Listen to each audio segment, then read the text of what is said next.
مرحبا. أهلين. أهلين، شايل عكازك مالك بتتضارب في منه؟ كانت بيننا حرب إحنا والأخت التركية. الحروبات العادية يعني. ياس لقد كانت بيننا حروب كذا داخلية، بعدين اتفقنا ونزلوها من عندنا وقالوا خلاص كل واحد يروح بعد حاله، كل من يصلح سيارته وكل من صلح سيارته طبعا.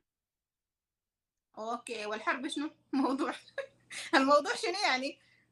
إنها ما بتفهم عربي وأنا ما بفهمش حقها اللغة، كل واحد قال والله ما عداني أنا الثاني، صح إنها لابسة ما هي، بس ما حفهم أنا الثاني، رجعنا نسوي زي الانشب قال يا يحيى، يحيى، آه بسألك سؤالين، تمام؟ إيه آه لو جاوبت سؤالين لك هدية توب سوداني وطاقية. لو جاوبت نص السؤال تختار منهم واحدة، تمام؟ شوفي هذه المسمى ما تعجبنيش.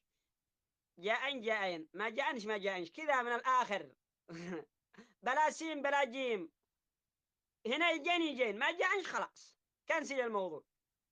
خلاص تمام. ايوه بلا سين بلا جيم، يعني انت اشتريتيهم كلهم وعادك بالاخر ترجعي تقولي عاد فيها سين، لا هذه عباره انها انا ساهديك هديه بدون اي شيء، تجيك عندك قبعه ملزمه ايش ما كانت. خلاص يا زول، ما ولا تزعل نفسك، أنا بسألك السؤال، لو جاوبت بديك الهدية، لو ما جاوبت بديك الهدية. يلا اسالي.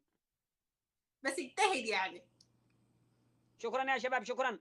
لو سمحت يا بن نعمة طلع السفانة يا أخي، سفانة معها واحد بالقصر، سيروا لعندها قولوا لها يحيى ينتظر، تروحوا لعندها اللي هو متابع لها يروح لعندها يقول لها هي بعد سلوى.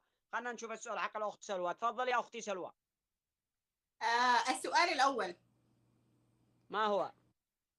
يعني شنو لما السوداني يقول لك أنا ماشي كداري، ولا يقول لك يا زول أمشي دغري؟ امشي تغري يعني امشي سيدة. هاي. تمام. هاي. وماشي كالتالي يعني أنا بمشي وراك. لا. إيه. ماشي كالتالي يعني ماشي زي الأول. لا. يعني ماشي الشارع نفسه. لا. يخرب بيته يمشي ولا عمره لا مشي، يجلس في مكانه لا يمشي. طيب تمام، أنا أسهل لك يعني شنو ماشي كداري. آه. الحين أنت لما تمشي مكان بيكون عندك كم وسيلة، صح؟ وسيلة مواصلات. أه. خلاص، يعني دي واحدة من وسائل المواصلات، لكن طبيعية يعني.